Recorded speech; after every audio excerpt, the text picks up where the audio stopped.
Hello, friends. Welcome back to another game review. Today, I'll be talking about a relatively newer game. Did not come out, I think, this year, but I do believe it came out last year. It is the Ascent. It is a almost cyberpunk Diablo-like or roguelike kind of deal. Not roguelike, but Diablo-esque combat system. Um, Top-down shooting and everything like that. Came out let me get all my details correct. I can actually just look up at Steam real quick. Developer was Neon Giant. The publisher was Curve Games, and this game came out on July 29th, 2021. I was correct. It did come out in 2021. I was happy to get that right. This was a game I had on my radar quite a while before it came out. Me and my friends are very into like those like dungeon crawlers and such, and so hearing about there being a cyberpunk one was incredible. Um, when the game came out, I was pretty blown away by the visuals. That game is incredible to look at. If you aren't into the actual combat systems of anything, it's still a game I would recommend just enjoying to look at mainly. It's beautiful. Um, it's a weird game because there is like a story and technical spoilers to do. Yeah, there's like the big spoiler at the very end, technically, for an ending sort of thing, but most of the game is you just being your what's called a uh what do they normally call your name? Darn it. They don't tell me the name itself. Pretty much you're someone who's been purchased for um you do jobs for people because you have like pretty much indefinite contracts with these people. um it's pretty much servitude to like until you die practically. Unless you can either manage to do something so well that you pay off your contract, or you fulfill your contract in another way, in like a sense, like a you outperform or just get sold to a different person and then do something for them. But pretty much that's your job. You don't really you talk technically. You have these little text bubbles that you talk in, but you're not someone who has like a dialogue or anything yourself. Now, the game itself does have some pretty stellar voice acting. Um, no one necessarily stands out in my eye, but pretty much everyone in the game has some pretty not not the highest grade, but pretty high up there. I wouldn't say these are like, nominee award winning voice performances, but these are definitely voice performances that I think make the game feel immersive, like to the full extent. Um, Pretty much the idea is you get a whole host of different kind of guns, weapons, and everything like that to go about. All very kind of futury. Some have more rooted in like, a normal gun or something like that, such as like an assault rifle or some machine gun. In fact, they classify as them, but they get that little future touch and everything like that. It wasn't till recently they introduced melee weapons into the game. They don't have too many quite yet, but they are adding them slowly but surely through updates and DLCs that they are introducing.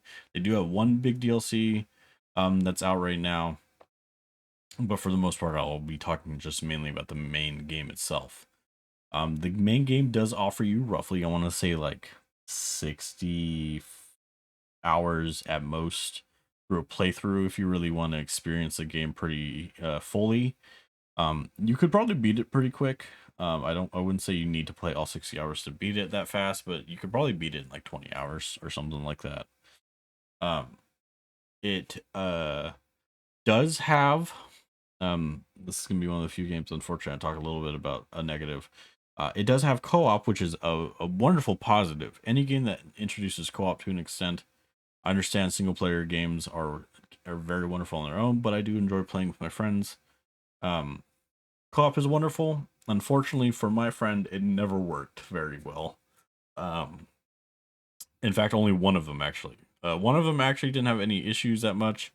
Not too many like laggy error issues or any dropping or just glitches or anything. But one of my friends, we literally got to a point where we couldn't get past an area because it wouldn't spawn a item that like lets you like a bridge that you can go across. Now, I don't hold that really against the developers. It's from what I've heard, this is a team of I think 12 people that got purchased by Microsoft originally to get the funding to make it. And anytime I see teams of that small of people making um small amount of people making a game like this, it's incredible that they made something so spectacular in the first place. So I don't hold it against them. I do hope at some point they can get it like some fixes in there. I'll try to see if maybe at some point we can put in like a error log or something for them to see what's going on. Maybe that might help them. But um, unfortunately, one of my friends we just couldn't play it, and he was the one that was very excited for the game. So I feel a little bad, or did really want to play it with them.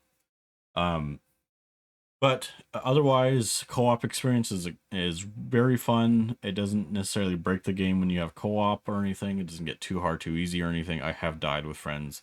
We are at a point right now where I keep dying with him, and it's difficult. But we love the game going through it. It's super fun to play with friends. Um, uh, Aesthetics though, cyberpunk, is always one of those aesthetics that feel like it never gets old to see. I love looking at cyberpunk games. Incredibly, I've not yet played Cyberpunk 2077. I probably will be playing it soonish, and then I'll give you a proper review because that's something I do want to play. Um, but aesthetic wise, everything is impeccable. Clothing wise, I should say as well. Everything looks really cool, real futury. You even get some like cyborg looking stuff. You get augmentations, by the way.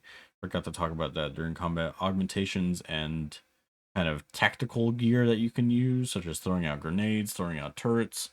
Your augmentations, you can do like a big fist slam thing, and or you can siphon health from enemies. It's incredible. It's a lot of fun. Very dungeon crawlery and in all the good ways.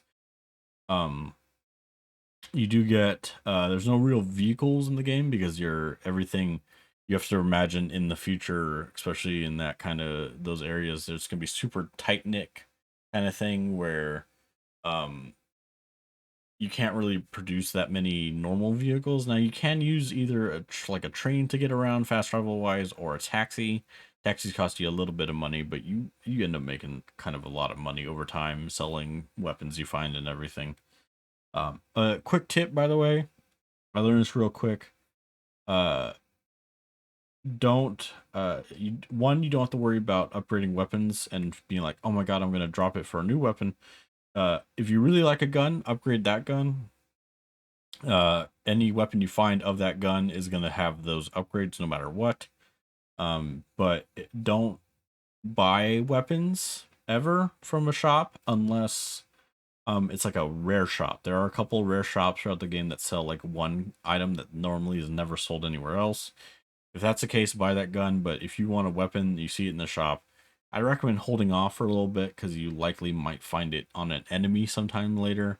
Um, and not to say you're like it's a huge waste of money or anything, but it's just easier to know that you will probably get that weapon later on anyway. That also kind of includes armor, but there are some good armors I would recommend buying in case you're trying to go into a boss or something soon. Um, Bosses in this game range from like kind of what you expect, like just a big dude or whatever holding a hammer or something like that, or holding like a weapon, to mechs to huge crazy things. Um, I love the mechs in this game. They look super cool. I just have to ask if anyone from the team ever sees this. Like, did you guys take any inspiration from something? Because all the designs in this game, even architecture wise, I will do architecture in this one. There's a few different zones. I can't talk about one of them mainly because it's a little bit of a spoiler, but though every zone is designed impeccably.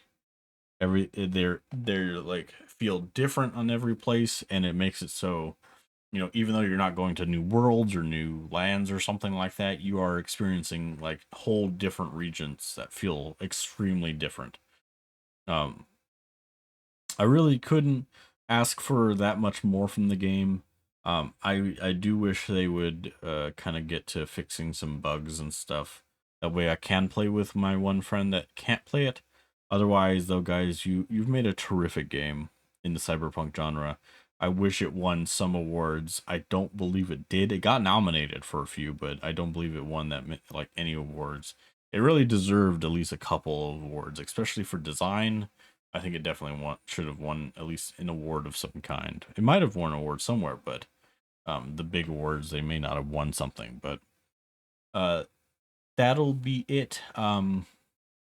As always, I like to ask you to like and comment if you have played the Ascent. What do you think about the game?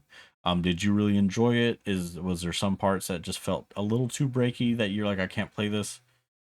If you did play it a lot, what did you kind of weapons did you use? You know, did you try to make yourself all cool and futury looking, or did you try to go like more plain looking? Because there's that option as well. If you haven't played it, did I help you either convince you to play it or have like it may be something to wait a little bit on? I will give you the price, by the way. Oh, forgot to say, I would give it an 8 out of 10. Pretty solid. A few bugs and quirks here, but you know what? I loved playing through it. I do want to give you guys the price and my current time in the Ascent, because I have played a bit of it. So I have to go to the top here. The Ascent, I have put in, wow, actually, I lied. 37 hours. I pretty much played through most of it. How did I only play 37 hours? That feels wrong. Maybe I played some of it on an Xbox or something like that.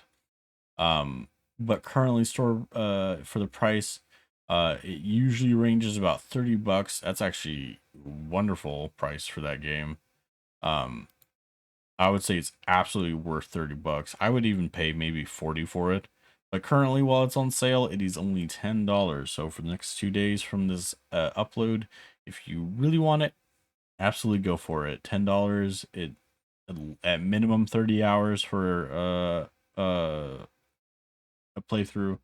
You're probably going to enjoy it a fair bit. Otherwise, though, I also like to ask you to subscribe. If you do, I think you're wonderful. If you don't, I still think you're wonderful. So it's completely up to you. And as always, I'll see you in the next video. Bye bye.